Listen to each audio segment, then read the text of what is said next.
Thank you madam speaker. ఇప్పుడే honourable opposition leader గారు మాట్లాడింది మొత్తం విన్నాను. నేను ఇక్కడి నుంచి దూరంగా వేరే సమాజంలో పెరిగిన వాడిని మేడం స్పీకర్. అక్కడ జనానికి ప్రభుత్వానికి ఇద్దరికి భయం బాధ్యతలున్నాయి. They responsible, they accountable and they make the lifes beautiful. కానీ మనకి శుభ్రత లేదు.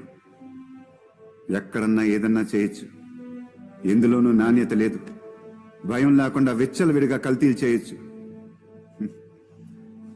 It's really shocking madam speaker. 100 కోట్ల పైగా జనాభా ఉన్న దేశంలో ఇలా నా సిస్టమ్ రన్ అవుతుంది. ఇంత హీనంగానా మనం బతుకుతుంది? అధ్యక్ష, మన బతుకుల్ని హీనం అంటారా? సీఎం అయి ఉండి హీనమైన బతుకులని అవమానిస్తారా? దీన్ని మేము తీవ్రంగా వ్యతిరేకిస్తున్నాం. దీన్ని రికార్డు నుంచి తొలగించాలి అధ్యక్ష. It's a fact and it has to be on record madam speaker.